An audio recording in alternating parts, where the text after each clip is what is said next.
પ્રથમવાર મતદાન કરનાર યુવાન શું વિચારે છે, શું ઝંખે છે, રાજકારણ વિશે શું માને છે? યુવાનોની આ અભિવ્યક્તિનું પ્લેટફોર્મ એટલે યુવા મંચ. નમસ્કાર યુવા મિત્રો, યુવા મંચ કાર્યક્રમ મંતવ્યનો યુવા મંચ કાર્યક્રમમાં આજ આપ સહભાગી બની રહ્યા છો. આપ સૌનું સ્વાગત છે યુવા મંચ કાર્યક્રમમાં. યુવા મંચ કાર્યક્રમનો આજનો વિષય છે કાશ્મીરમાં વારંવાર ત્રાસવાદી હુમલાઓ થઈ રહ્યા છે. દિલમાં એક આગ લાગે છે. કોઈ એક ઘટના બને ત્યારે સિઝનેબલ એક દેશભક્તિનો જુવાળ ઊભો થાય છે. હવે કહેવાનો સમય આવે છે બસ થયું, અને હવે આતંકવાદીઓને આપણે જવાબ આપવાની જરૂર છે. નિંદા એ લોકો કરશે, આપણે બહુ નિંદાઓ કરી. કોઈ આતંકવાદી ઘટના બને એટલે આપણે કડક શબ્દોમાં નિંદા કરીને આપણે છૂટી નથી જઈ શકતા. હવે આનો કાયમી ઉકેલ આપણને જોઈએ છે. આ ચર્ચા આજનો વિષય છે, અને આ વિષયમાં આપણી સાથે પાર્ટિસિપેટ થશે ભારતીય જનતા પાર્ટીના વરિષ્ઠ આગેવાન ડોક્ટર અનિલભાઈ પટેલ.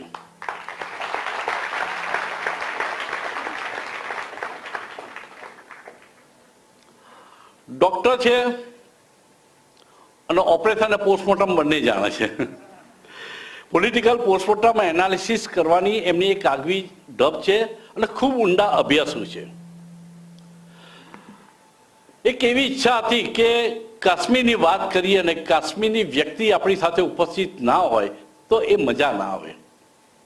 એક કાશ્મીરી મહિલા તરીકે 90ના દશકામાં માદરે વતન કાશ્મીરની મિટ્ટીથી વિખૂટી પડેલીને જે ગુજરાતમાં આવીને વસ્યા એ કુસુમ કૌલજી આજે આપણી સાથે ઉપસ્થિત છે. મજાની વાત એ છે કે જ્યારે આ ચર્ચા શરૂ થઈ એ પહેલાં જ્યારે અમે લોકો બેઠા હતા ત્યારે સહજતાથી મેં પૂછ્યું કે આટલું સુંદર તમે ગુજરાતી બોલો છો, આટલું સુંદર ગુજરાતી બોલો છો, ગુજરાતી આવડતું હતું કે અહીં આવીને શીખ્યા કે શું થયું? ચેમ્બર ઓફ કોમર્સની વુમન્સ વીકના હોદ્દેદાર પણ છે. કુસુમ કૌલજીએ કહ્યું કે મારો દીકરો જન્મ્યો, મને ઇંગ્લિશ ને હિન્દી આવડતું હતું. દીકરાને એક લઘુતા ગ્રંથિ ન થાય કે બાજુના છોકરાઓ, એના મિત્રો, એના પડોશી જે બાળકો સાથે રમે છે એ ગુજરાતી આવડે છે અને બોલી નથી શકતો પોતે, એટલે મારા દીકરાની સાથે સાથે ગુજરાતી હું શીખી ગઈ અને સંપૂર્ણ ગુજરાતી બની ગઈ.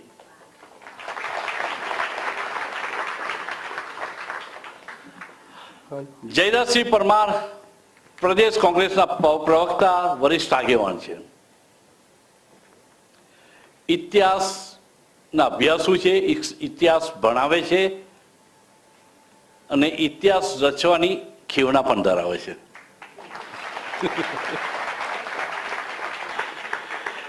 ત્રણેય મહાનુભાવોનું સ્વાગત છે. સવાલ જવાબ શરૂ કરીશું. ડોક્ટર અનિલભાઈ, કાશ્મીરમાં કોઈ હુમલો બને, ઘટના બને એટલે કોઈ પણ દેશભક્તનું લોહી ઉકળી ઉઠવાનું છે એ કન્સેપ્ટથી આપણે લઈએ છીએ. પાંડવો અને કૌરવો વચ્ચેનું યુદ્ધ અને દુશ્મનાવટ જાણીતી હતી, પરંતુ કોઈ થર્ડ પાર્ટી, ત્રીજો દુશ્મન જ્યારે આવે ત્યારે પાંડવો અને કૌરવો એમ કહેતા હતા કે આપણે 5 કે તમે 100 નથી, આપણે 105 છીએ.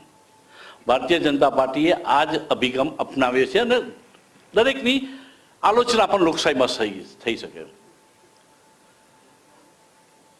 મહેબૂબા મુફ્તીને એક સમયે આપણે કહેતા હતા અલગાવવાદી પરિબળો છે, આજે એની સાથે આપણે સરકાર બનાવે છે. આ વાત બીજેપીમાં જ ઘણા લોકોને હજમ નથી થતી, અને ત્રાસવાદી હુમલાઓ યુપીએ સરકારમાં થતા હતા, એનડીએ સરકારમાં પણ થાય છે. પરિસ્થિતિમાં કોઈ ફેર પડ્યો નથી. આવો એક આક્ષેપ છે, આપ શું કહેશો? નહીં, આપના પ્રશ્નનો જવાબ આપું એ પહેલાં હું સૌપ્રથમ તો એચકે આર્ટ્સ કોલેજ અને સુભાષભાઈને સર્વે મિત્રોને આવા બ્રેનસ્ટોર્મિંગ એક્સરસાઇઝ બદલ ખૂબ ખૂબ અભિનંદન આપું છું. સાથે સાથે મંતવ્ય ચેનલને પણ કે યુવાનોને એક વરસાદની પ્રિય સવારે, વહેલી સવારે, આમ તો કદાચ બહાર ચાની કિટલી પર કે ભજીયાની લારી પર હોય એવા ટાઈમે એક રાષ્ટ્ર માટેનો એક સૌથી ગહન વિષય એની એક ચર્ચા કરવા માટે પણ આપણે આમંત્રણ આપ્યું છે. ખૂબ ખૂબ મંતવ્યને પણ અભિનંદન.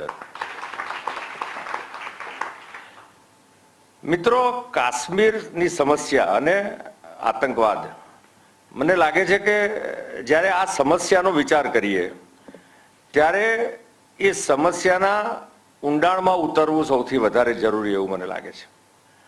કાશ્મીરની સમસ્યા શા કારણે સર્જાઈ, કાશ્મીરની સમસ્યામાં જે આતંકવાદની જે સમસ્યા છે એ સમસ્યા જમ્મુ કાશ્મીરમાં, આખા જમ્મુ કાશ્મીરમાં ક્યાં ક્યાં છે, એનું જીઓ પોલિટિકલ ડિસ્ટ્રીબ્યુશન કઈ જગ્યાએ છે, કેમ છે, આ બધા જ વિચારોના, બધા જ વિષયોની અંદર જો આપણે ઉતરીએ તો મને લાગે છે કે એમાં આપણને વધારે ખબર પડે. પદ્મકાંતભાઈએ પ્રશ્ન કર્યો કે કાશ્મીરની સમસ્યામાં કદાચ પીડીપી જે અલગાવવાદી પાર્ટી છે એની સાથેનું ગઠબંધન કેમ થયું, અને કદાચ એ ગઠબંધન પણ કારણ હોઈ શકે. મને લાગે છે કે આપણા પડોશી દેશ પાકિસ્તાનની રીતિ નીતિ, એની વિદેશ નીતિ, ત્યાંની લોકશાહી પરંપરાની વ્યવસ્થા, ત્યાંની લશ્કરશાહી અને આતંકવાદ, આવા અનેક વિષયો આ બધી જ વસ્તુ સાથે જોડાયેલા છે. કાશ્મીરની સમસ્યા એ છેલ્લા 2-3 વર્ષની સમસ્યા નથી, ઘણા વર્ષોની સમસ્યા છે. જ્યારે ભૂતકાળમાં નેશનલ કોન્ફરન્સની પણ સત્તા હતી, કોંગ્રેસનું ગઠબંધન હતું અને વિવિધ પ્રકારના પહેલા જુદા જુદા મુખ્યમંત્રીઓ રહી ગયા, ત્યારે પણ આ સમસ્યા ખૂબ મોટા પ્રમાણમાં કાશ્મીરમાં હતી. કોઈ એક પોલિટિકલ પાર્ટીને દોષ દેવો અથવા તો કોઈ એક ચોક્કસ પ્રકારની દેશની વ્યક્તિઓની આઈડિયોલોજીને દોષ દેવો, એના બદલે આખી કાશ્મીરની સમસ્યા અને આતંકવાદ એને આપણે રાષ્ટ્રનીતિ સાથે જોડીએ અને આપ સૌએ જે રીતે ભારત માતાની જય ને વધાવી લીધી હતી અને જે રીતે આપણે તાલીઓનો ગડગડાટ કર્યો હતો, હું માનું છું આપ આ રાષ્ટ્રનીતિવાળી વાત સાથે સંમત હશો. કદાચ આગળ આપણે ચર્ચા કરીએ એટલે આની ઘણી ડિટેલમાં હું આપની સાથે ચર્ચા કરીશ. પરંતુ જમ્મુ અને કાશ્મીરમાં ફક્ત 5 જ ડિસ્ટ્રિક્ટ એવા છે કે જ્યાં આ કાશ્મીરની આતંકવાદની સમસ્યા ઊભી થયેલી છે. કુલ મળીને આખા દેશમાં એવો એક માહોલ ઊભો કરવામાં આવે છે કે જમ્મુ અને કાશ્મીર આખું સળગતું થઈ ગયું છે અને ખૂબ મોટી સમસ્યા આખા પ્રદેશમાં છે. ત્યાંની જીઓ પોલિટિકલ સિસ્ટમની સાથે સાથે ત્યાંનું પોપ્યુલેશન મારા કરતા મેડમ કૌરજી આપણને કદાચ વધારે સમજાવશે, પરંતુ ત્યાં જુદા જુદા સમાજના, જુદા જુદા ધાર્મિક સંપ્રદાયના, શિયા સુન્ની સાથે ત્યાં રાજપૂત સમાજ, આ બધા જ જુદા જુદા પ્રકારની વસ્તી છે અને એમાંની 85% વસ્તી એ રાષ્ટ્ર સાથે જોડાયેલી વસ્તી છે. ખૂબ થોડા લોકો 5 જ ડિસ્ટ્રિક્ટમાં અને એમાં એક ચોક્કસ પ્રકારના ગ્રુપ સાથેના લોકો આ આતંકવાદની સમસ્યા સાથે એ બી ફક્ત 4-5% લોકો જ જોડાયેલા છે.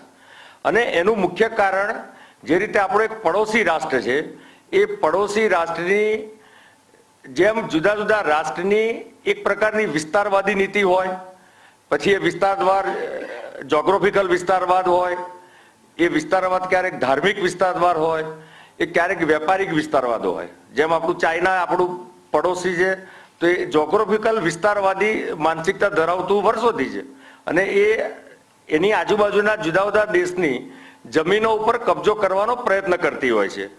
એ જ રીતે પાકિસ્તાન એક સંકુચિત ધાર્મિક વિસ્તારવાદ સાથે એની એક માનસિકતા જોડાયેલી છે અને એટલા જ માટે એ જુદા જુદા પ્રયત્નો હિન્દુસ્તાનની પ્રગતિને, હિન્દુસ્તાનનો જે સમરસતાવાદ છે એને બ્રેક કરવા માટે અનેક પ્રકારના પ્રયત્નો કરે છે. કાશ્મીરમાં પીડીપીની સાથેની બીજેપીનું ગઠબંધન હોય કે એનસી કોંગ્રેસનું હોય કે કોંગ્રેસનું ભૂતકાળમાં ગુલામ નબી આઝાદ હતા, મારે કોઈ પોલિટિકલ આક્ષેપ કરવો નથી, કારણ કે કાશ્મીરની આતંકવાદની સમસ્યા એ ફક્ત પોલિટિકલ કારણ નથી. પોલિટિકલ કારણો અથવા તો પોલિટિકલ એક્શન, રિએક્શન એની પણ અસરો હોઈ શકે, પણ એ સમસ્યા એકમાત્ર પોલિટિકલ કારણ નથી. Thank you.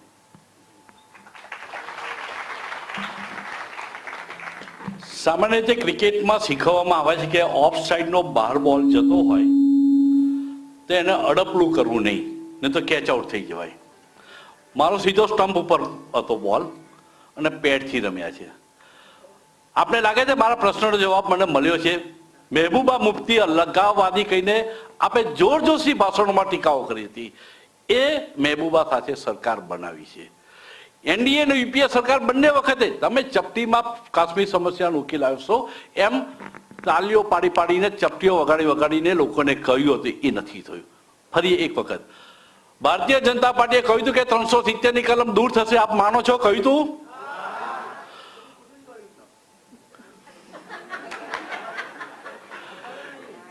કાશ્મીરી પંડિતોને કાશ્મીરમાં વસાવીશું એમ કહ્યું હતું. એ વાત સાથે સંમત છો? નથી થયું. માનનીય ડોક્ટર અનિલભાઈને કહીશ કે બને એટલો ટૂંકો ગોળ ગોળ લાંબો જવાબના બદલે ટુ ધ પોઈન્ટ આ બંને પ્રશ્નોના જવાબ લોકો પણ ઈચ્છે છે, હું એકલો નહીં. નહીં, મેં પદ્મકાંતભાઈ આપના પ્રશ્નનો સીધો જવાબ આપું. જો જમ્મુ કાશ્મીરમાં જે પ્રકારની ચૂંટણીમાં પોલિટિકલ રિઝલ્ટ આવ્યું એમાં કોઈ એક પક્ષને સ્પષ્ટ બહુમતી ન મળી. એ સ્પષ્ટ બહુમતી ન મળ્યા પછી કોંગ્રેસે પણ સરકાર બનાવવાનો પ્રયત્ન કર્યો, કોંગ્રેસે પણ પીડીપી સાથે ગઠબંધનનો પ્રયત્ન કર્યો, નેશનલ કોન્ફરન્સે જે અલગ અલગ વિચારધારાવાળા લોકો છે એણે પણ પીડીપી સાથે પ્રયત્ન કર્યો. પણ કુલ મળીને જ્યારે પીડીપી અને ભારતીય જો લોકશાહીમાં જ્યારે મેન્ડેટ એ પ્રકારનો ક્લિયર કટ ના આવતો હોય ત્યારે જુદી જુદી પાર્ટીઓનું ગઠબંધન થતું હોય છે. એ ગઠબંધન થયા પછી એમાં કોમન મિનિમમ પ્રોગ્રામ બનતો હોય છે અને એ કોમન મિનિમમ પ્રોગ્રામમાં ભારતીય જનતા પાર્ટીના એજન્ડામાં 370ની કલમ હટાવવાની વાત છે. ભારતીય જનતા પાર્ટીના એજન્ડા પહેલા જ્યારે કાશ્મીરમાં કાશ્મીરી પંડિતોને વસાવવાની વાત હતી એની ઉપર અત્યારે એક્શન ચાલી રહી છે. એમાં હજુ પણ ત્યાં આગળ એક પ્રકારની સંમતિ બનાવવાની કોશિશ ચાલી રહી છે કે જેમાં કાશ્મીરી પંડિતો જે વિસ્થાપિત થયા છે એ વિસ્થાપિત થયેલા પંડિતોની જુદી જુદી કોલોનીઓ બનાવવાની વાત છે જુદા જુદા ભૌગોલિક વિસ્તારમાં. અને ત્યાં કોંગ્રેસથી માંડીને બીજી જે પોલિટિકલ પાર્ટી છે, નેશનલ કોન્ફરન્સ, આ બધા જ લોકો એમાં જુદા જુદા પ્રકારના અવરોધો ઊભા કરે છે. જો મિત્રો મેં થોડી સમય એટલા માટે લીધો હતો કે કાશ્મીરની સમસ્યા એ ફક્ત એક છાપામાં આવતા ફક્ત ન્યૂઝ અથવા 5-25 પ્રશ્નો સોશિયલ મીડિયામાં ચાલતા પ્રશ્નોના આધારે કે ઇમોશનલ આધારે લેવાય એવી સમસ્યા નથી. જુદા જુદા દેશ સાથે એવી કેટલીય સમસ્યા હોય છે કે જેમાં ખૂબ અંદર ઉતરીને અને જ્યારે દેશના ઘણા બધા રાજનીતિકો અને દેશ સાથે જોડાયેલા કેટલાય બૌદ્ધિકો આ પ્રકારના વિષય સાથે પોતપોતાના એનાલિસિસ અને મંતવ્ય રજૂ કરતા હોય છે. એટલે મારા મિત્રએ કદાચ કોઈક ચોક્કસ એંગલથી ઉત્સાહમાં કીધું કે ઉછરીને કીધું હતું, પરંતુ જ્યારે ત્યાં કાશ્મીરમાં જે સરકાર બની છે એ સરકાર એક કોમન મિનિમમ પ્રોગ્રામ પર બની છે અને એમાં ક્લિયર મેન્ડેટ નથી. જો કેન્દ્રની સરકારના જે ક્લિયર મેન્ડેટ છે એ ક્લિયર મેન્ડેટમાં જે ભારતીય જનતા પાર્ટી એના મેનિફેસ્ટોમાં જે વાત અને વિચાર વ્યક્ત કર્યા હતા એ બધા જ પર કામ ચાલુ થયું છે. એટલે આવનારા સમયમાં જ્યારે આ પ્રકારની પોલિટિકલ પરિસ્થિતિનું નિર્માણ થશે ત્યારે બધા જ મિત્રોની અને આપણા દેશની જે ઈચ્છા છે એ પૂર્ણ થશે. આપનો વારો આવશે. હું તરત માઇક આપની પાસે મોકલી આપીશ. એક ગેસ્ટને પહેલા હું સવાલ જવાબ કરી દઉં.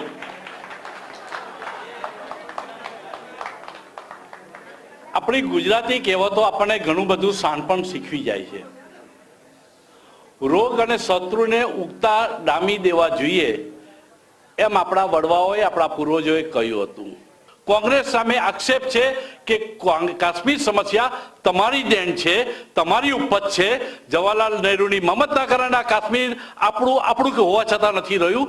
સરદાર વલ્લભભાઈ પટેલને આ કેસ સોંપી દેવા જેવો હતો, પણ જવાહરલાલ નહેરુ કાશ્મીરી હતા. શેખ અબ્દુલ્લા સાથેની દોસ્તી હતી, માટે તમે દોસ્તી અને મમતમાં આ દેશનું કાશ્મીર કોકને ગીરવે મૂકવું પડે એવી સ્થિતિ પેદા કરી. સૌપ્રથમ તો HKની આ ધરતીને નમન કરું છું. સાથે સાથે કોલેજના પ્રિન્સિપાલ શ્રી, એકદમ વિદ્વાન તજજ્ઞ આદરણીય બ્રહ્મભટ્ટ સાહેબ પણ અહીંયા ઉપસ્થિત છે. પ્રોફેસર અહેમદભાઈ, ફાલ્ગુનીબેન ને નામ અહીંયા ઉપસ્થિત સૌ વિદ્યાર્થી મિત્રો. આમ તો ઘણા વખત પછી વિદ્યાર્થીઓ હતા ત્યારથી વિદ્યાર્થી જીવનમાં અને કેમ્પસ પોલિટિક્સમાં અગ્રેસર ભૂમિકા ભજવીથી 3 યુનિવર્સિટીમાં હું સિન્ડિકેટમાં રહ્યો છું. ગુજરાત યુનિવર્સિટી, ઉત્તર ગુજરાત અને સાથે સાથે ડૉક્ટર બાબા સાહેબ આંબેડકર ઓપન યુનિવર્સિટીમાં પણ. સૌથી વધુ આનંદ તો એ વાતનો છે કે એક સ્ટુડન્ટ તરીકે સામે હતા અને આભાર માનું પદ્મકાંતભાઈનો અને મંતવ્ય ચેનલનો કે અહીંયા તમારી સમક્ષ સ્ટેજ ઉપરથી બોલવાનું થયું છે. એટલે લાગે છે કે વો દિન હવા હુઈ જબ પસીના ભી ગુલાબ થા. એક જમાનો હતો, તમારે જેવો જમાનો હતો કે પરસેવો લાગતો હતો પણ ગુલાબની સુગંધ આવતી હતી.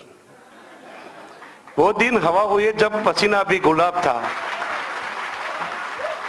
आज अत्तर में भीग जाते हैं तो वो खुशबू नहीं आती.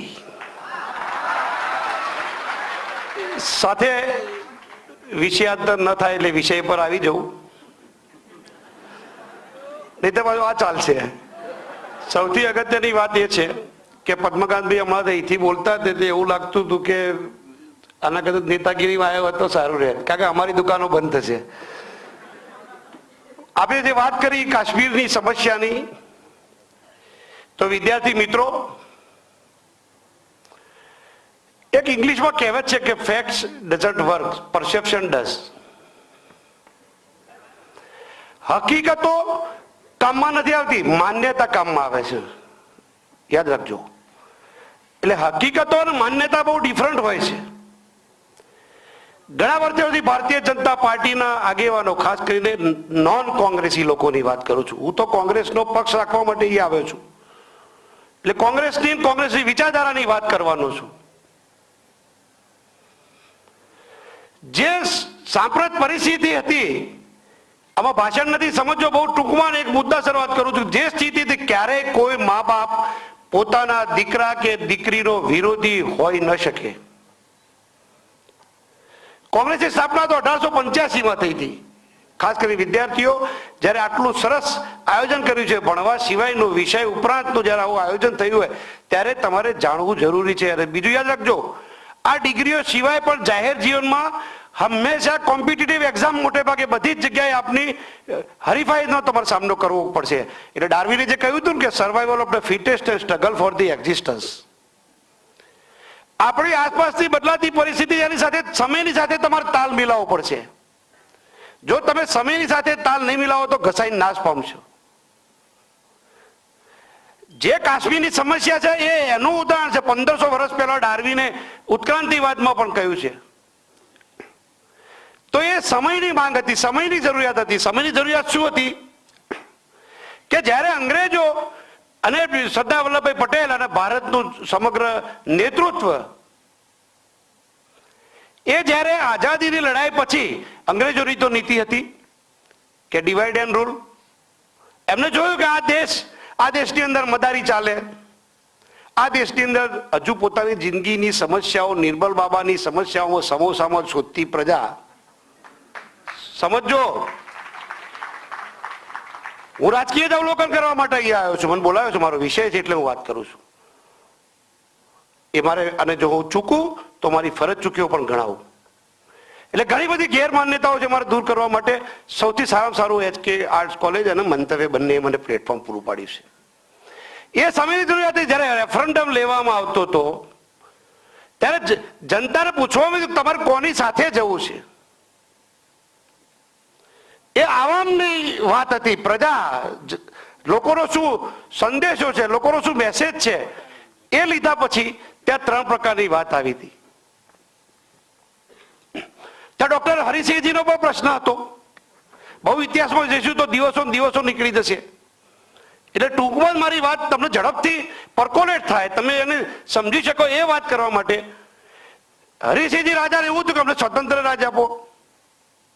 ભારત યુનિયન સાથે જોડવા માટે કોંગ્રેસ વતી જે ડીલ કરતા હતા તમામ, જવાહરલાલ નહેરુથી લઈને સરદાર વલ્લભભાઈ પટેલને એટલે સોંપ્યું હતું કે રાજ્યના ગૃહમંત્રી હતા. એ પરિસ્થિતિમાં રેફરન્ડમ તો ત્યાં સૌથી વધુ વસ્તી જનસંખ્યા ધરાવતો મુસ્લિમ પ્રદેશ છે. જે તે વખતે જૂનું જે અખંડ ભારત, જે આપણે મહાભારતમાં ભણેલા છીએ, ગાંધારીને જે તે વખતનું કંધાર અત્યારનું તો એ અફઘાનિસ્તાન છે. તો આખું જે સૌહાર્દ હતું, ઇક્વિલિબ્રિયમ, જે કોમ્યુનલ હાર્મોની હતી, એ હાર્મોનીમાં આખા દેશની સૌહાર્દ ન તૂટે એ દીર્ઘદ્રષ્ટિથી એ વખતે નિર્ણય લેવાયો. નિર્ણય એવી રીતે લેવાયો કે તમે ભારત સાથે રહો, તમને વિશેષ પેકેજ, તમે બે ભાઈઓ હોય, એક ભાઈ સારામાં સારો ધંધો કરતો હોય, આઈએએસ ઓફિસર હોય કે આઈપીએસ ઓફિસર હોય કે મોટી ઇન્ડસ્ટ્રી ચલાવતો હોય, અને નાનો ભાઈ નબળો હોય, તો મા બાપ પણ વહેંચણી વખતે થોડું કહેતા હોય છે કે ભાઈ નાનું છે એને જરા, આપણે શું રિવાજ છે, લખ્યા વગરનો શું સિદ્ધાંત છે કે નાના ભાઈને આપણે પોતાનું ઘર આપતા હોઈએ છીએ. જે મા બાપ રહેતા હોય ને એ ઘર હંમેશા નાના ભાગમાં આવે. એવો મહેસાણા અમારે તો એવો ટ્રેન્ડ છે.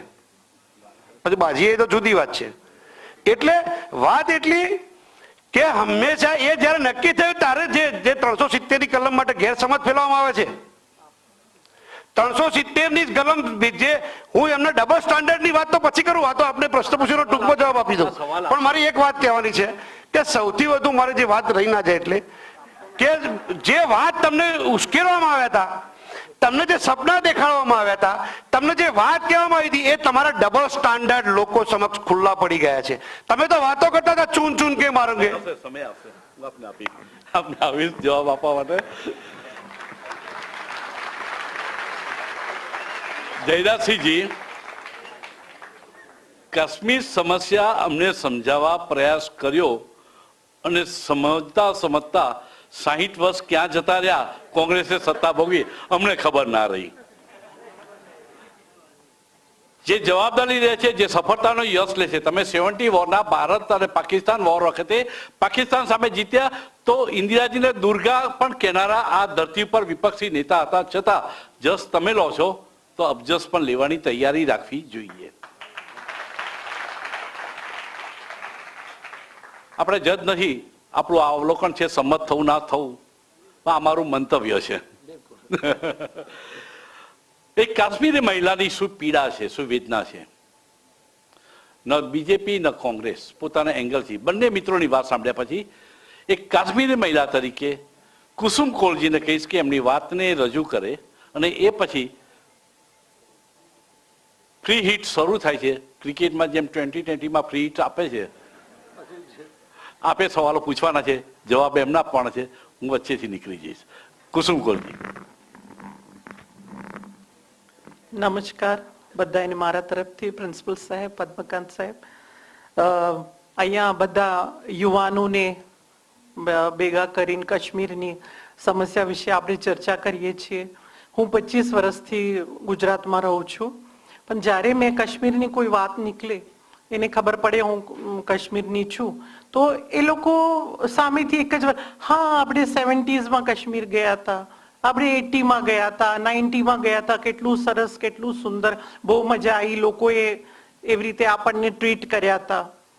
તો મને એ બધા પરથી મેં એવું એનાલાઇઝ કર્યું કે હજી સુધી ગુજરાતના લોકોનું જો કનેક્ટ કાશ્મીર જોડે છે, it is only as a tourist. એવું મેં એનાલાઇઝ કર્યું છે. પણ મને લાગે છે હવે એક સમય આવ્યું છે જ્યારે, અને એસ્પેશિયલી યુથ જે છે ગુજરાતનું, એમને ટુરિસ્ટથી ઉપર આવવું જોઈએ, યા તો ડેપ્થમાં કાશ્મીરની સમસ્યા જે છે એ ડેપ્થમાં સમજવી જોઈએ.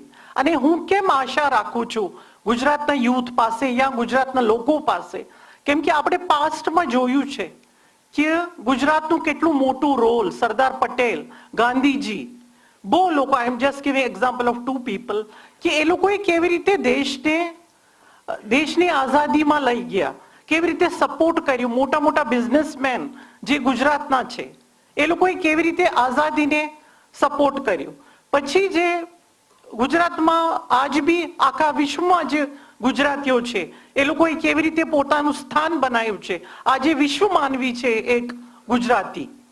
અને આજ આપણે જે બિઝનેસ કરે છે ગુજરાતી, બધે જે આપણે કહીએ છીએ કે જ્યાં જ્યાં વસે ગુજરાતી ત્યાં સદાકાલ ગુજરાત, એ એક ફ્રેઝ છે ગુજરાતી વિશે. એટલે મને આજ એવું લાગે છે કે કોઈ ઇન્ડિયાની કોઈ બી સમસ્યા હોય યા વિશ્વની કોઈ સમસ્યા હોય, આ શાંતિની જે સમસ્યા છે, મને લાગે છે એ ગુજરાતી એમાં એક અહેમ રોલ ભજવી શકે છે. એ મારી આશા છે, મારું સ્ટડી છે ગુજરાતીઓ વિશે. એટલે મને લાગે છે, મારી વિનંતી છે આ બધાને, યુથ્સને, અને ટીવીના માધ્યમથી હું ગુજરાતી પ્રજાને વિનંતી કરું છું કે તમે એક ટુરિસ્ટથી ઉપર આવો, તમે સમજો કાશ્મીર સમસ્યાને કે શું છે, અને આપણે કેવી રીતે ગુજરાતીઓ, હું ને તમે ભેગા થઈને કેવી રીતે આપણે એ સમસ્યાનું ઉકેલ લાવી શકીએ.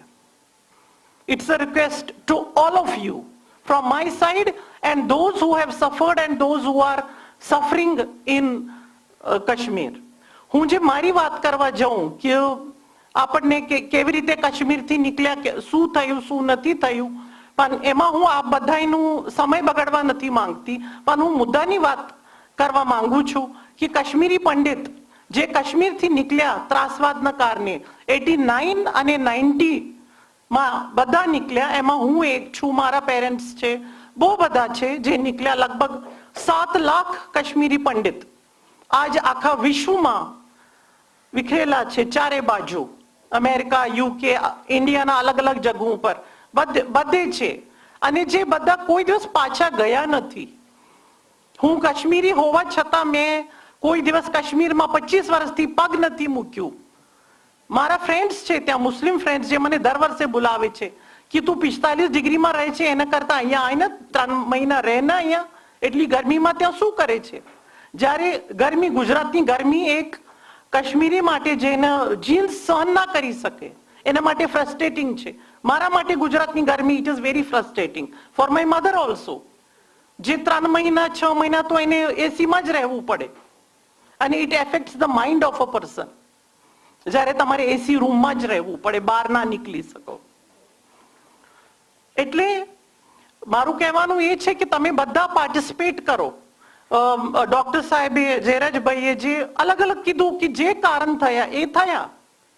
આપણે ઘરમાં છોકરાને મોટા કરવામાં પેરેન્ટ્સ ભૂલ કરે જ છે, પણ પછી એ ભૂલને સુધારવું કેવી રીતે, એમાં આપણે એ વાતમાં જવાની જરૂરત છે કે આપણે શું કરી શકીએ. હું શું કરી શકું કાશ્મીર માટે, મારા માટે એ ઇમ્પોર્ટન્ટ છે. જે થયું એ થયું, પણ આપણે કહીએ નહેરુએ ભૂલ કરી, સરદાર પટેલનો એ રોલ હતો, જે હતો એ હતું, જે એ ગયું, it is past, but we have to learn from those mistakes. જે આપણે ભૂલો કરીએ એમાંથી આપણે શીખીએ. પણ આજ સમય એવું છે કે સાયકોલોજી એવી કહે છે હવે કે આપણે બીજાની ભૂલો પરથી શીખવું જોઈએ. કેટલા વર્ષ આપણે ભૂલ કરતા જ રહીએ. We learn not from only our mistakes but the mistakes of other person also. આજ આપણને ખબર છે, ઇન્ટરનેટ તમે ક્લિક કરો, તમને ખબર છે યુરોપમાં શું થયું, વર્લ્ડ વોર 1 માં શું થયું, સેકન્ડમાં શું થયું, ઇઝરાયલમાં શું થાય છે, પેલેસ્ટાઇનમાં શું થાય છે, આપણને ખબર છે. તો એમાંથી આપણે શીખી ના શકીએ કે આપણે શું કરવાનું. આપણી નવી ગવર્મેન્ટ આવી હતી તો બધા લોકોએ બહુ આશાથી એમને વોટ આપ્યા, એન્ડ માસ વોટિંગ થયું કે એક ચેન્જ આવશે. કાશ્મીરી પંડિતો તો ઉછળતા હતા, કૂદતા હતા કે મોદી સાહેબ આપણને હવે કાશ્મીર લઈ જશે, નોકરીઓ મળશે, પછી અલગ અલગ ઘરો બનાવશે. એ બધું તો કંઈ થયું નહીં, પણ સિચ્યુએશન એના કરતા વર્સ્ટ થઈ ગઈ કે આજ પહેલી વાર એવું થયું કે એક કાશ્મીરી આર્મી ઓફિસરને એમના ઘરમાં માર્યા. This is happened for the first time. Border પર જે થતું હતું એ તો થતું જ હતું, કિલિંગ્સ થતી હતી, ક્રોસ ફાયરિંગ થતી હતી, પણ એવું પહેલી વાર થયું કે આજ જે સાઉથ કાશ્મીરની સિચ્યુએશન છે ત્યાં લોકો કહે છે કે એ ત્યાં જઈ નથી શકતા. It has become a war zone like Iraq, કે જર્નલિસ્ટ નથી જઈ શકતું સાઉથ કાશ્મીરમાં. એટલી સિચ્યુએશન હદે ખરાબ થઈ ગઈ પીડીપી અને બીજેપીના ગઠબંધનથી. લોકોને એવું લાગ્યું કે આપણને એક હાવી થઈ ગયા, બીજેપી હાવી છે આપણી ઉપર. મારું રોજનો રોજ કોન્ટેક્ટ હોય with journalist in Kashmir, with the people living there. એ લોકોને લાગે છે કે આપણી જે ગવર્મેન્ટ હતી હજી સુધી, નેશનલ કોન્ફરન્સ, કોંગ્રેસ, પીડીપી, આપણી ગવર્મેન્ટ હતી, હવે એ લોકોને લાગે છે કે બીજેપી અને આરએસએસ આપણી ઉપર હાવી છે. એના કારણે એ લોકો વધારે સાથ આપે છે એવા અલગામવાદી અને એન્ટી નેશનલ એક્ટિવિટીઝને સાથ આપે છે. અને એક બીજું આપણે એક જેને દોવલ ડોક્ટ્રાઇન કહે છે કે we should not talk to such people. Dialogue જ બંધ કરી દીધું. કરવું જોઈએ ના કરવું જોઈએ એ જે બેઠા છે બધા ઇશ્યુ સોલ્વ કરવા માટે એ લોકોને ખબર, પણ એ બધું બંધ કરી દીધું. there is no, that is called Doval doctrine. He decided કે we will not talk with terrorists or anti-social elements. વાત કરવી જ નથી. no dialogue. ખાલી તમે army will decide what to do. એવું એ લોકોએ કંઈક they have decided that, જેનાથી ત્યાંની પ્રજા ત્રસ્ત થઈ ગઈ છે. અને એમાં બીજું એક થયું કે મુફ્તી સાહેબ જે મરી ગયા એમને સોંપ્યું એમની ડોટરને. પછી એમના પાર્ટીના લોકો જ અને નેશનલ કોન્ફરન્સે ભેગા થઈને મહેબૂબા મુફ્તીને હટાવવા માટે જુદા જુદા એવા એપિસોડ કર્યા ત્યાં કે એમને હટાવવાનું કાર્યક્રમ જ એ લોકો કરે છે. અને એમાં જે બસનું એપિસોડ થયું, there are so many indiscrepancies to what happened the bus, how did it pass, so many કે કેવી રીતે એક બસ રજિસ્ટ્રેશન વગર કાશ્મીરમાંથી ચાલે છે. Everybody is surprised at that. એ ઇશ્યુમાં જવાની બહુ જરૂરત છે કે બસ કેવી રીતે ગઈ, અટેક કેવી રીતે થયું, એમાં ગવર્મેન્ટનું રોલ છે, પણ લોકો તો ખાલી વિચારકો વિચારી શકે છે. પણ આપણું જે આજ મીડિયા છે, જે વોરિયર્સ જે બની ગયા છે, TV channel, they are warriors now. They are not fighting on border, they are fighting in the studios. એ આપણને શીખવાડે છે કે કાશ્મીરમાં એ થાય છે, કાશ્મીરમાં એ થાય છે, બીજેપીએ આમ કર્યું, કોંગ્રેસે આમ કર્યું. અને જે મોસ્ટ કોન્ટ્રોવર્શિયલ સ્પીકર્સ હોય એ લોકોને બોલાવે કે જે આમે સામે બોલ્યા કરે, ઝઘડા કરે, એ લોકોને ટીઆરપી મળે અને they decide what is happening in the Kashmir. They are not on the ground level.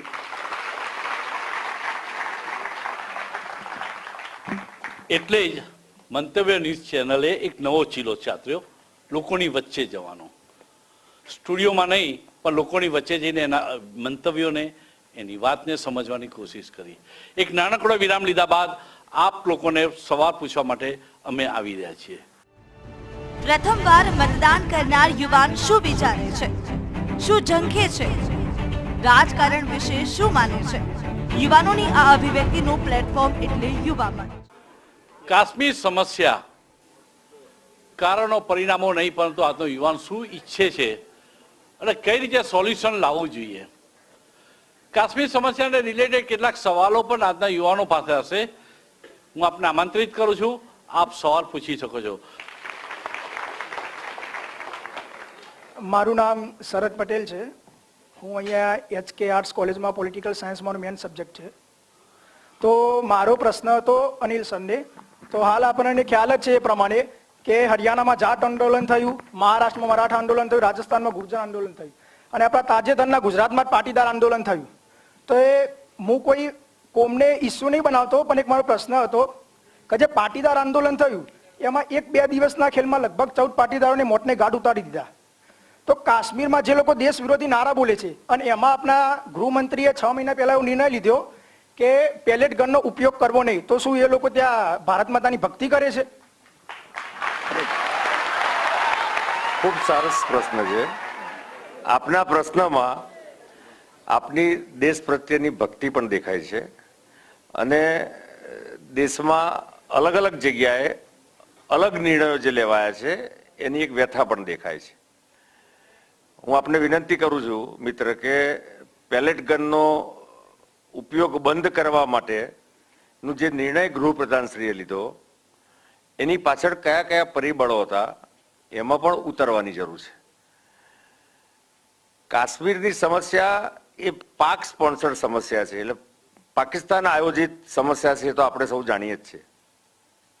અને એમાં દેશની જે વિવિધ પોલિટિકલ પાર્ટી છે એના પોતપોતાના મતદાનના તુષ્ટિકરણના કારણે પોતે પોતપોતાના અલગ અલગ મંતવ્ય આપે છે. કોઈ એક પોલિટિકલ પક્ષના નેતા સર્જિકલ સ્ટ્રાઇકને સાબિતી માગે છે, ક્યારેક ખૂનની દલાલી પણ કહે છે અને ક્યારેક સૈન્યના વડાને ભાડવાની કોશિશ કરે છે.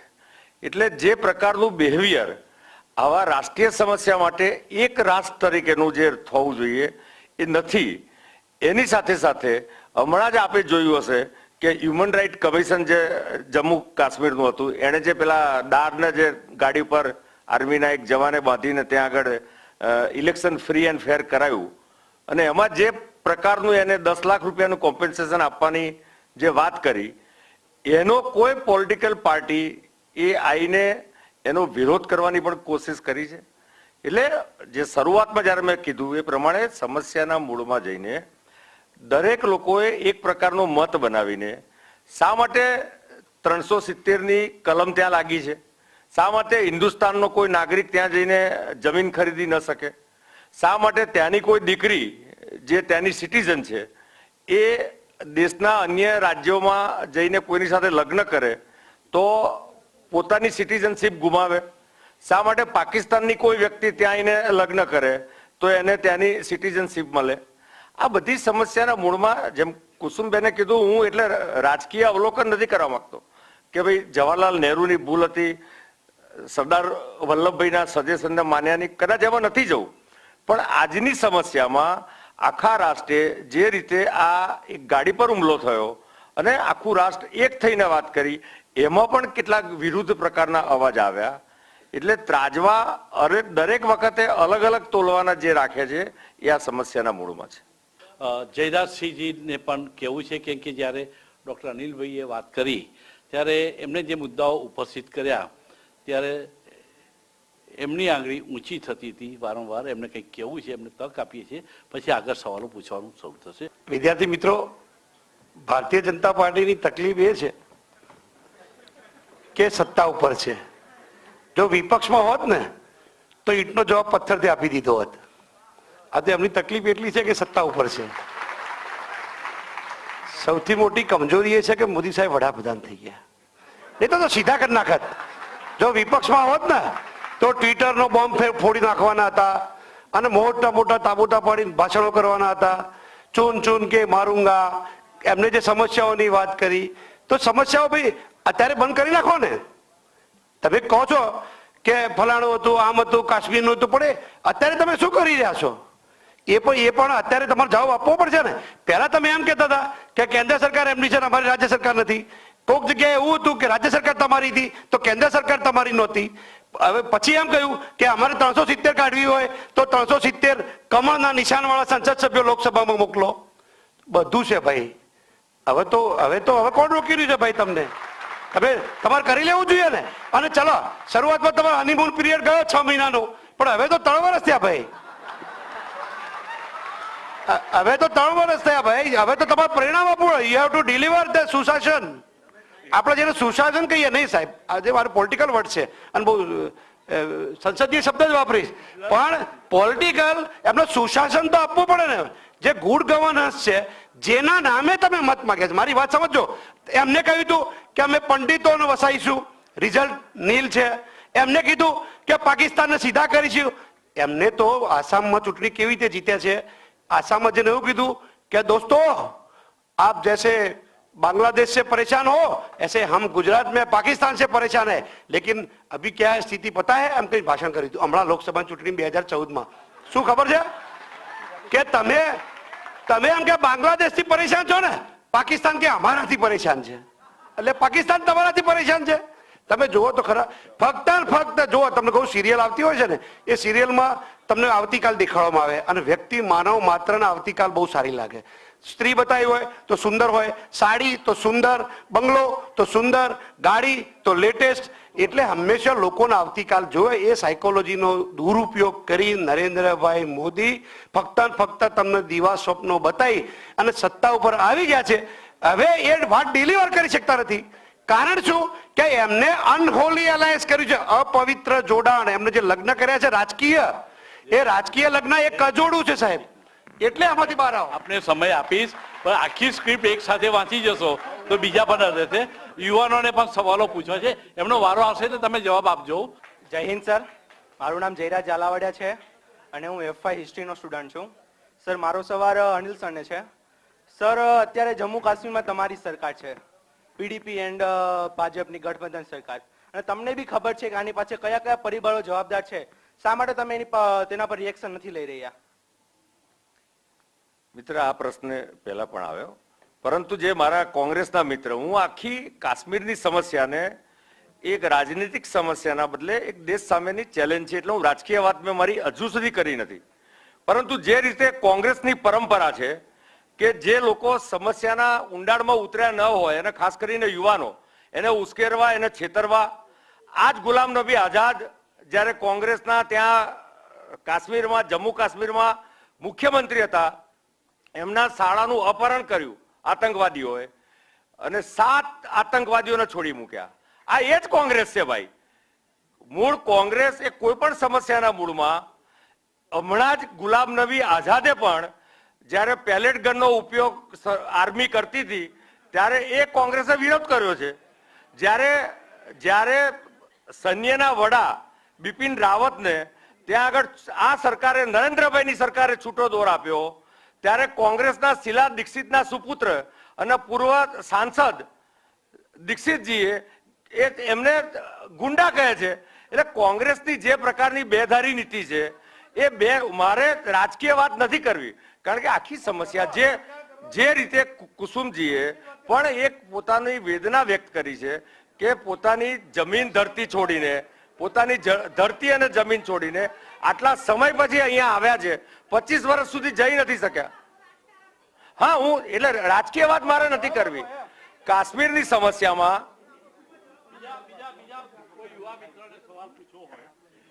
એટલે રાજકીય વાત કરવી હોય તો રાજકીય બી વાત થાય છે ભાઈ, પરંતુ કાશ્મીરની વિદ્યાર્થીનો પ્રશ્ન જુદો છે. એમાં હું એને જવાબ આપું છું. કાશ્મીરની સમસ્યામાં પાકિસ્તાન સ્પોન્સર્ડ છે, એટલે પાકિસ્તાનને સૌથી પહેલું આઇસોલેટ કરીને વિશ્વમાં એકલું પાડવાની એક કોશિશ કરવામાં આવી નરેન્દ્રભાઈ દ્વારા. અને જુઓ કે આજે આરબ કન્ટ્રીઝ જે છે, જે કદાચ પાકિસ્તાન એક મુસ્લિમ ધર્મના નામે બાકીની આરબ ગલ્ફ કન્ટ્રીઝને ઉશ્કેરી શકે, તો ધીમે ધીમે એક ગલ્ફ કન્ટ્રીઝ સાથે એક પ્રકારના સંબંધો ઊભા કરવામાં આવ્યા અને પાકિસ્તાનને આઇસોલેટ કર્યું. નંબર 1.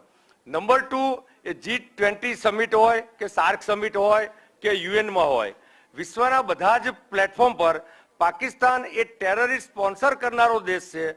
એ પ્રકારના જુદા જુદા પ્રયત્નો દ્વારા પાકિસ્તાનને એ ટેરરિસ્ટ દેશની ભૂમિ છે એવું એક સાબિત કરવામાં આવ્યું. કુલ મળીને જે જેહાદીઓ છે એ જેહાદીઓને પાકિસ્તાનનું સમર્થન ન થાય એટલા માટે જબરજસ્ત પ્રયત્ન કરવામાં આવ્યા સરકાર દ્વારા. અને એ જે રીતે ખાલી છેલ્લા 2.5 થી 3 મહિનામાં 104 આતંકવાદીનો ખાત્મો બોલાયો, એ નરેન્દ્રભાઈની શક્તિશાળી સરકારે બોલાયો. એ કોઈ નાની સૂની વાત નથી. એટલે સરકાર કામ કરી રહી છે, પરંતુ જ્યારે પડોશી આવા તોફાની દેશ સાથેના બાયલેટરલ સંબંધો હોય ત્યારે એ સંબંધોમાં મલ્ટીલેટરલ જે ઇન્ટરનેશનલ સંબંધોની પણ અસરો થતી હોય છે. મને લાગે છે કદાચ આપ જો પોલિટિકલ સાયન્સના વિદ્યાર્થી હશો તો કદાચ ખ્યાલ હશે, પણ બીજા બધા લોકો આટલા ડેપ્થમાં નહીં ઉતર્યા હોય. એટલે આ એક સમસ્યાને એક નાની સમસ્યા સમજવાના બદલે અથવા તો ઇમોશનલ બતાવી દઈએ, બાહે ચડાવી દઈએ અને પૂરું કરી દઈએ, આ એનો ઉપાય નથી.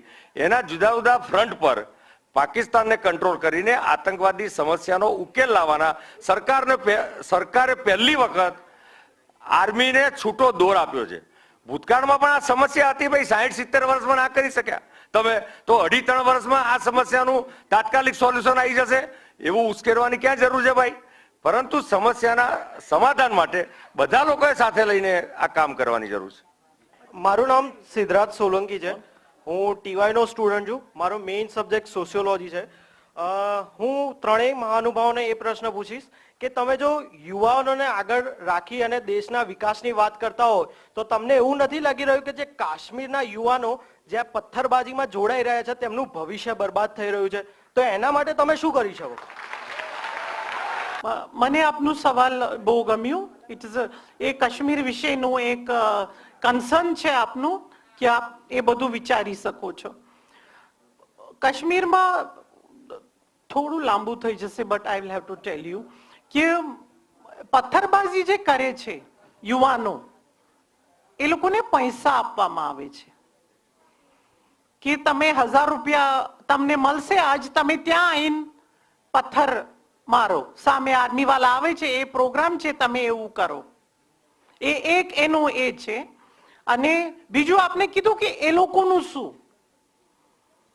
એમાં શું થાય છે કે એ મા બાપ જે છે એ લોકો અત્યંત ચિંતામાં હોય છે કે આપણા છોકરાઓનું શું, કેમ કે એમાંથી અમુક લોકો પછી એરેસ્ટ થઈ જાય છે. આર્મી, પોલીસ એ બધી ગ્રુપમાં એ લોકો આવી જાય છે. પછી જે કોઈ ખાલી રમતમાં આયા હોય પૈસા માટે, તો એ લોકો એ બધી વાતમાં ઇન્વોલ્વ થઈ જાય. સ્કૂલ કોલેજ જવાની બદલીમાં એ લોકો એન્ટી નેશનલ એક્ટિવિટી કરે છે. એટલે દે સફર. એ રમતમાં કરેલી વાત, પૈસા કમાવા માટે જે વાત હોય છે એમાંથી એ લોકો આગળ વધી જાય છે એક વાતમાં. એકવાર પોલીસ સ્ટેશન ગયા પછી એ લોકોને ડર રહેતું નથી. નાનું ક્રાઇમ થઈ જાય અને દે gate involve in such activity. એટલે એ લોકો સાયકોલોજીકલી સફર કરે છે અને બીજી રીતે બી કે બને નહીં, પછી નોકરી ના હોય, પછી બિઝનેસ ના હોય અને એક વર્ગ એ વધતું જાય છે, એનું એક પર્સન્ટેજ વધતી જાય છે. એનું કન્સર્ન છે સમાજમાં છે. અને આપને હું બીજી વાત કરું, રિસેન્ટલી મારી એક ફ્રેન્ડ અમેરિકા રહે છે, એ ગઈ હતી કાશ્મીર. તો મારા બીજા ફ્રેન્ડની વાઈફ, એને કીધું એ વારંવાર રડે છે. I am telling about psychological aspect of terrorism. કે વારંવાર રડે છે. કીધું કેમ રડે છે? કે છે એને એવું થાય છે કે તમે લોકોએ કાશ્મીરી પંડિતો જોડે શું કર્યું. શી feels it is biting Har conscience કે જે કાશ્મીરી પંડિતો સાથે ગલત થયું, કર્યું ટેરરિસ્ટોએ, પણ અમુક લોકોએ સાથ આપ્યું. કે જે એ કહે છે ને કે જે અપોઝ ના કરે ગલત વાતને, એ બી સાથ જ કહેવાય. કે મારા પડોશી જે ચૂપ રહ્યા જ્યારે આપણને ટેરરિસ્ટ હુમલો થયો, એ ચૂપ રહ્યા, એ બહાર ના નીકળ્યા. આપણે નીકળતા હતા ટેક્સીમાં બેસીને, ત્યારે એ લોકોએ કંઈ કીધું નહીં તમે ના જાઓ, મારા ઘરમાં રહો. એટલે નાઉ ધ સાયકોલોજીકલી ડિસ્ટર્બ્ડ સોસાયટી છે કાશ્મીરની. એટલે આપ જોશો કે કાશ્મીરી મુસલમાન બી ત્યાંથી નીકળે છે. દે don't want to stay there. કાલે જ મારા એક જર્નલિસ્ટ ફ્રેન્ડ છે રમીઝ મખદુમી, હી રન્સ અ મેગઝીન ધેર. એને મને કીધું કે હું એટલો ત્રાસી ગયું છું અહીંયાની સિચ્યુએશનથી, જે આમના 3 વર્ષથી જે સિચ્યુએશન છે કાશ્મીરની, I want to run away from here. મને જ્યાં નોકરી મળે ત્યાં હું કરવા તૈયાર છું. Kusum just help me. This is the situation. But your question is very genuine. There is a concern. And if you are really concerned, we can do together something for these youths of Kashmir, for these children of Kashmir. મારું નામ જમીશ પટેલ. કે શું એવું નથી લાગતું કે આઝાદી પછી જમ્મુ કાશ્મીર પ્રત્યેની જે નીતિ છે તે નીતિમાં હવે પરિવર્તન લાવવાની જરૂર છે? 100% સાચી વાત છે. જમ્મુ કાશ્મીર પ્રત્યેની નીતિમાં બેઝિક જે જુદી જુદી 370ની કલમથી માંડીને જે કઈ વિષયો છે, અલગ અલગ એક દેશ મેં 2 વિધાન 2 નિશાન વાળી જે વાત છે, એમાં 100% પરિવર્તન લાવવાની જરૂર છે. આપનો પ્રશ્ન ખૂબ સાચો છે અને ભાઈએ પણ જે પૂછ્યો કે કાશ્મીરના યુવાનોનો પ્રશ્ન, એમાં 100% ત્યાં શિક્ષણ અને કલ્ચરલ એક્સચેન્જના જે કાર્યક્રમો છે એ પણ ચાલી રહ્યા છે. એટલે સાયમલ્ટેનિયસલી જેમ મેડમે પણ કીધું કે ત્યાંની લગભગ 80 થી 85% પ્રજા આ આતંકવાદની પ્રવૃત્તિ સાથે જોડાયેલી નથી, પરંતુ યુવાનોને ગેરમાર્ગે આતંકવાદીઓ દ્વારા અને પાકિસ્તાન સ્પોન્સર આખી જે મિકેનિઝમ છે અલગ અલગ અલગાવવાદીઓથી શરૂ કરીને એ બધા દ્વારા જોડવામાં આવે છે. એટલા માટે થયું. પણ ગુડ ક્વેશ્ચન. અને 100% આખા દેશના લોકોએ એની જે જમ્મુ કાશ્મીર પ્રત્યેની નીતિ છે એમાં બદલાવ લાવવાની જરૂર છે. નમસ્કાર, કેતન રંગિયા, SYBA. એટલે હું અહીં બેઠા છે ને 80% પબ્લિકને ભાજપ કોંગ્રેસમાં રસ જ નથી. એટલે હું સીધા પ્રશ્ન, તમે ભારતના નાગરિક છો એ પ્રમાણે પૂછું છું અને હું 15 લાખની રાહ જોઉં છું.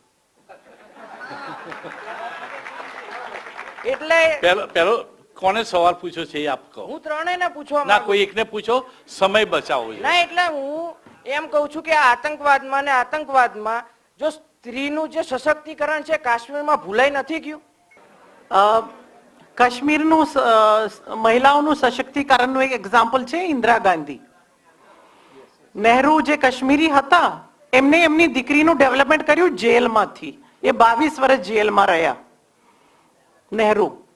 ત્યાંથી પોતાની દીકરીને લેટર્સ લખતા હતા અને એમાંથી ડેવલપમેન્ટ થયું ઇન્દિરા ગાંધીનું. અને હું આપને એક એક્ઝામ્પલ, કોઈને ખરાબ ના લાગે, ગાંધીજીના 4 છોકરાઓ હતા, કોઈને ખબર નથી એમના વિશે. પણ નહેરુની એક જ દીકરી હતી, એ કાશ્મીરી સશક્તિકરણ સ્ત્રીનું એનું મોટો એક્ઝામ્પલ. અને હું આ બધાની વચ્ચે છું, એ કાશ્મીરી સ્ત્રીનું સશક્તિકરણ. I have grown up like that. Yes. Now I am coming to that. હવે કાશ્મીર ઇશ્યુમાં તો મહિલા સશક્તિકરણ એનું ક્યાં પ્રશ્ન જ છે? ઇટ ઇઝ એ કોઈ ઇશ્યુ જ નથી. ઇશ્યુ છે કે કાશ્મીરમાં શાંતિ કેવી રીતે આવશે, અને મહિલાઓનો એ રોલ છે કે એ લોકોનો કોઈ રોલ જ નથી કાશ્મીર ઇશ્યુમાં. તમે જોશો કાશ્મીરના મહિલાઓ, એ મુસલમાન હોય કે હિન્દુ હોય, એ સ્કૂલે જાય, કોલેજે જાય, નોકરીએ કરે, ઊંચામાં ઊંચા પોસ્ટ પર બી હોય, પણ કાશ્મીર ઇશ્યુમાં એમનું કોઈ રોલ નથી. પણ સાયકોલોજીકલ ડિસ્ટર્બન્સ તો બધાને છે. હું અહીંયા આપની સામે બેઠી છું, મને છે, મારા મમ્મીને છે, અને કાશ્મીરમાં બેઠી મહિલા છે, એમને બી ડિસ્ટર્બન્સ તો છે જ કાશ્મીર ઇશ્યુનું. એમને જ્યારે એ બુરખો પહેરીને ફરવું પડે છે. જ્યારે હું કાશ્મીરમાં હતી ત્યારે મુસલમાનો એ નતા, હિજાબ નતા પહેરતા. આજ તમે કાશ્મીર જાઓ ત્યાં ટીચરને હિજાબ છે. હિજાબ સારું છે કે ખરાબ એ મને ખબર નથી, પણ જે એક રિલિજનનું દબાવ છે એની વાત હું કરું છું. હું નથી કહેતી હિજાબ પહેરવું કઈ સારું છે, એ છે, પણ એ જમાનામાં નતું. માથું નતા ઢાંકતા, હિજાબ નતા પહેરતા, બુરકા નતા પહેરતા આપણા જમાનામાં. પણ આજ બધા પહેરે છે, કેમ કે એ લોકોને પ્રેશર છે. એક એ પ્રેશરમાં કાશ્મીરની મહિલાઓ આજ એ ત્યાં રહે છે. મનમોહન સિંહ 10 વર્ષ રહ્યા, એકઈ વર્ષમાં એ પાકિસ્તાન નતા ગયા. નરેન્દ્ર મોદી વિદેશ પ્રવાસ કરે છે અને ગમે ત્યારે પાકિસ્તાન ઉતરે છે, સાલો ભેટ આપે છે. શું આ ઈલું હવે બંધ ના થવું જોઈએ? નહીં, એટલે આમ પ્રશ્નની રીતે કદાચ તમારા મનમાં કોઈ સોશિયલ મીડિયા દ્વારા કે એવી રીતે ઊભો કરાયેલો પ્રશ્ન એવું મને લાગે છે. જો મિત્રો આપણો પડોશી પણ હોય અને એની સાથેના સંબંધો બગડેલા હોય, તો એ સંબંધો સુધારવાનો એક પ્રયત્ન એ સોસાયટી કે એ પોળના લોકોને બતાવવા માટે પણ પ્રયત્ન થતો હોય છે. ઘણી વખત જ્યારે બાયલેટરલ સંબંધો બગડેલા હોય ત્યારે એની ઉપર હવે વિશ્વ એક ગામડું થઈ ગયું છે મિત્ર, અને એમાં દુનિયાના બધા દેશોની રાજનીતિ એકબીજા સાથે જોડાયેલી હોય છે. એ સંજોગોમાં પાકિસ્તાન સાથે જે 60-70 વર્ષના સંબંધોમાં જે મનમોટાવ હતો, જે ખારાશ હતી, એને આંતરરાષ્ટ્રીય સ્તરે પણ આપણને ખબર છે કે એ પડોશી સુધારવાનો નથી જ. આજે નહીં, હજુ પણ જ્યાં સુધી પૂરી થપ્પડ નહીં ખાય ત્યાં સુધી 10-15 વર્ષ પણ સુધારવા નથી.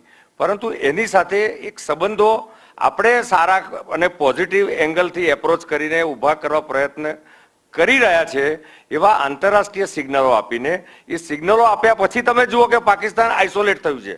આજે વૈશ્વિક મંચ પર દુનિયાના બધા દેશોએ પાકિસ્તાનને એ ટેરર સ્પોન્સર કરે છે એ વાત બધા લોકોએ પોતાના પ્લેટફોર્મ પર જાહેર મંચ પર કહી છે. અને એટલા જ માટે એક જે રિલેશન ડિપ્લોમસી કહેવાય, એ ડિપ્લોમસીના ભાગરૂપે આ ચેષ્ટા થયેલી છે. અને એ ચેષ્ટા પછી જે જડબાતોડ જવાબ આપવાનો હોય, સર્જિકલ સ્ટ્રાઇક એ હિન્દુસ્તાનના ઇતિહાસમાં કોઈ નાનો બનાવ છે? ખૂબ મોટો POKમાં જઈને જ્યારે આ રીતે આપણું આર્મી, એમાં કઈ ભારતીય જનતા પાર્ટીએ એ સ્ટ્રાઇક કરવા માટે ગઈ નથી, એનો શ્રેય એ અમારે લેવાનો કોઈ એનો સ્કોપ નથી. પરંતુ દેશની સૈન્યને છૂટો દોર આપવો અને આ પ્રકારનો હિંમતભર્યો નિર્ણય લેવો. તમે જુઓ કે વિશ્વના મંચ પર આપણા 2-3 પોલિટિકલ પાર્ટી સિવાય, 2 જ પોલિટિકલ પાર્ટી સિવાય આખા વિશ્વમાં કોઈ દેશ કે કોઈ નાગરિક સર્જિકલ સ્ટ્રાઇક પર પ્રશ્ન ઊભો કર્યો નથી. કારણ કે એ પ્રકારે પાકિસ્તાન એક ગુનેગાર છે એ સાબિત કરવામાં આપણી સરકાર અને દેશ સફળ થયો છે. મિત્ર, મારું નામ રાજપૂત ભોલેસિંહ છે. હું TYBA નો સ્ટુડન્ટ છું. મારો સવાલ જયરાજ સરને છે. સર, હમણાં 2-3 દિવસ પહેલા શંકરસિંહ વાઘેલાનું ઇન્ટરવ્યુ હતું, એને એમણે સ્ટેટમેન્ટ આપ્યું હતું કે કાશ્મીરમાં રાષ્ટ્રપતિ શાસન લાગુ છે. કેમ સર, કોંગ્રેસની સરકાર આ કાશ્મીરની સમસ્યા ઉકેલી નહીં શકે? એટલે એમણે એવું કીધું કે રાષ્ટ્રપતિ શાસન લાગુ જોઈએ. સારો પ્રશ્ન કર્યો. એકદમ ટૂંકમાં જવાબ આપું તો રાષ્ટ્રપતિ શાસન એટલે લાદવું જોઈએ કે એમની રાજકીય ઈચ્છાશક્તિ ભારતીય જનતા પાર્ટીની અને પીડીપીની પૂરી થઈ ગઈ છે. હમણાં અનિલભાઈએ વાત કરી હતી અને ખાલી એની વાતને રિફ્લેક્ટ કરું છું બે વાત ઉપરથી જ કે કેટલીક ગેરસમજ પ્રસરાતી હતી કે પહેલાં તો ગુલામ નબી આઝાદની દીકરીનું કોઈ અપહરણ થયું નહોતું. એ એટલે હા દીકરીનું અપહરણ નહોતું થયું, પણ જે દુર્ઘટના પહેલા કાશ્મીરમાં બની હતી, ચલો એ ઇતિહાસમાં બહુ સારા ખોટામાં ના પડીએ, એના કરતાં એનો તર્ક જે છે એ તર્ક બહુ અગત્યનો છે કે તમે સંદેશ એમાં શું છે કે જે પથ્થરમારાની વાત કરી પેલા યુવાને, આ ભાઈએ જે રાષ્ટ્રપતિ શાસનની વાત આવી, આ બધાની વાતમાં મેં એક લીટીમાં પહેલા કહ્યું હતું કે તમારે સુશાસન આપવું પડે. યુવાન બેકાર એટલા માટે છે, એક પણ વ્યક્તિ કાશ્મીરનો ઈચ્છતો નથી, એક પણ વ્યક્તિ કે ત્યાં તોફાન થાય. જાણે આમ નાગરિક સમજો, આમ નાગરિક ઈચ્છતો નથી કે તોફાન થાય. કારણ કે ત્યાં જે ત્યાં હોડીઓ ચલાવવા વાળા છે, બરાબર, જે સિંકારા કહે છે તો એ ચલાવવા વાળો મુસ્લિમ છે, એની સામે હોટલ તો મુસ્લિમની છે, એ ટટ્ટુ વાળો તો મુસ્લિમ છે, તમે નાસ્તો કરવા જાઓ તો મુસ્લિમ છે, તમારી ગાડીને પંચર પડે તો મુસ્લિમ છે. એટલે તમામ તમારી રોજગારી ફક્ત ને ફક્ત સહેલાણીઓ ઉપર અને પ્રવાસીઓ ઉપર છે. એટલે પ્રવાસન આખો ઉદ્યોગ જો બંધ થઈ જાય તો કાશ્મીર આર્થિક રીતે ખલાસ થઈ જાય છે. ઘણા વર્ષોથી ભોગવ્યું છે. હવે રાષ્ટ્રપતિ શાસનની જે વાત આવી એ રાષ્ટ્રપતિ શાસનની વાત એટલા માટે આવી કે તમે જેનો આધાર બનાવ્યો હતો, તમે જેનો આધાર લઈને સત્તા પર આવ્યા હતા, એનાથી 180 અંશના ખૂણે ઊંધું વર્તન કરી રહ્યા છો, એની સામે વાંધો છે. તમે મસૂદ અઝહરને છોડી દીધો તો જે આતંકવાદનો જનક છે એ મસૂદ અઝહરને 900 કરોડ રૂપિયાની બેગ સાથે એમના જ વિદેશ મંત્રી માનનીય જસવંતસિંહજી કંધાર મૂકી આવ્યા હતા IC 861 જ્યારે અપહરણ થયું ત્યારે. એટલે એનાથી લશ્કરનું મનોબળ તૂટ્યું, કાશ્મીરીનું મનોબળ તારે તૂટ્યું. જ્યારે તમે મસરત આલમને છોડી દીધો ત્યારે કાશ્મીરનું મનોબળ તૂટ્યું. જ્યારે તમે બુરહાન વાની, જેને મહેબૂબા મુફ્તી એમ કહે છે કે એને શહીદનો દરજ્જો આપો, એના પરિવારને તમે 4 કરોડ રૂપિયાની વળતર આપો છો, એ સંદેશો ખોટો જાય છે. આ જે સંદેશો ખોટો જાય છે એના કારણે પ્રજા ત્રસ્ત છે. અને જે બેને વાત કરી કેમ નહીં, મારી વચ્ચે નહીં બોલતા, મારી વાત તમે આપનો વારો કહેજો. એમને જે વાત કરી, તમારો વારો તમે તાર બિંદાસ કહેજો. તમે 3 વાર બોલ્યા છો, મારે બીજી વાર જ વારો આવ્યો છે. એના કરતા આગળ વાત કરું. જે મારા મોટા બેને વાત કરી કે અમારા ટાઈમમાં નહોતું, એ લગ્ન કરીને આવ્યા ત્યારે એમનો જે ટાઈમ હતો એ કોંગ્રેસનો ટાઈમ હતો. મિત્રો યાદ રાખજો, એ જે ટાઈમ હતો એ કોંગ્રેસનો ટાઈમ હતો. એના પછી એ લોકો નક્કી કરે. અને સ્ત્રી સશક્તિકરણની વાત કરતા હોય તો નરેન્દ્રભાઈ મોદી શશી થરૂરની પત્ની માટે 50 કરોડની ગર્લફ્રેન્ડ કે, સમજો, યુવતીઓ અથાણું વેચે તો વધુ વેચાય નહીં. આ માનસિકતા સામે મારો વાંધો છે. તમે યુવતીઓ અને મહિલાઓનો શું સંદેશો આપવા માંગો છો? રાષ્ટ્રપતિ શાસનનો જવાબ આપું છું, એના ઉપર જ આવું છું. પહેલા યુવાનોની શાસન, બેરોજગારીની વાત કરી, તમે વાત કરો, શાસન હતું, તમે સમજો, તમે વાત કરો ત્યારે તમે અથાણું, યુવતીઓ અથાણું વેચે તો વધુ વેચાય. તમારા સાધ્યો યુવતીઓએ જીન્સ પહેરવું કે નહીં પહેરવું એ તમે નક્કી કરશો. તમે નક્કી કરશો યુવતીઓ જીન્સ પહેરવાનું કે નહીં પહેરવાનું. તમે કોણ નક્કી કરવા વાળા છો ભાઈ? તમે નક્કી નહીં કરી શકો. તમારા સાક્ષી મહારાજ, તમારા યોગી આદિત્યનાથ એમ કે સ્ત્રીઓએ 10 બાળકો પેદા કરવા જોઈએ. એ તમારી સંસ્કૃતિ છે શું? તમારી સંસ્કૃતિ છે, કેમ તમે રોકતા નથી? નહીં, તમારે એમને જવાબ આપવો પડે સાહેબ. એ શાસનમાં છે, નરેન્દ્રભાઈ મોદી શાસનમાં છે, તાલુકા પંચાયત થી રાષ્ટ્ર સુધી ભાજપનું શાસન છે, તો તમે રોકતા કેમ નથી ભાઈ? એમની સામે પગલા લો. તમે સાક્ષી મહારાજ એમ કે, સાક્ષી મહારાજ એમ કે યુવતીઓએ 10 બાળકો પેદા કરવા એટલે શું? તો તમારે એનો જવાબ આપવો જોઈએ. યુવતી કોઈ નહીં, તમે વાત સમજો, તમે ગેરમાર્ગે ન દોરો. અરે ભાઈ, બહેનોનું, મહિલાઓનું સન્માન કરો. આમાં મહિલાઓનું સશક્તિકરણ ન થાય. તમે મહિલાઓની સંસ્કૃતિ નહીં, કોશિશ છે. આ મારા જાહેર સ્ટેટમેન્ટ છે, આ રેકોર્ડિંગ ચાલુ છે, હું બોલું છું. હવે ખોટું હોય તો સાબિત કરો. તમે રાષ્ટ્રપતિ શાસનનો જવાબ આપો ને. અહીં એક યુવા મંચ કાર્યક્રમનું સમાપન કરીએ છીએ. યુવા મિત્રોએ ખૂબ ઉત્સાહપૂર્વક સવાલો પૂછ્યા, તેમણે ચર્ચામાં ભાગ લીધો અને ત્રણેય મહાનુભાવોએ સમયની મર્યાદાના કારણે કાર્યક્રમ સમાપન કરવું પડે છે, પણ રાષ્ટ્રપતિ શાસનનો જવાબ ના આપ્યો. આ ત્રણેય મહાનુભાવો ડોક્ટર અનિલભાઈ પટેલ, કુસુમ કોલજી અને જયરાજસિંહજી, ત્રણેયનો આભાર માનું છું. પ્રથમવાર મતદાન કરનાર યુવાન શું વિચારે છે, શું ઝંખે છે, રાજકારણ વિશે શું માને છે? યુવાનોની આ અભિવ્યક્તિનું પ્લેટફોર્મ એટલે યુવા મંચ.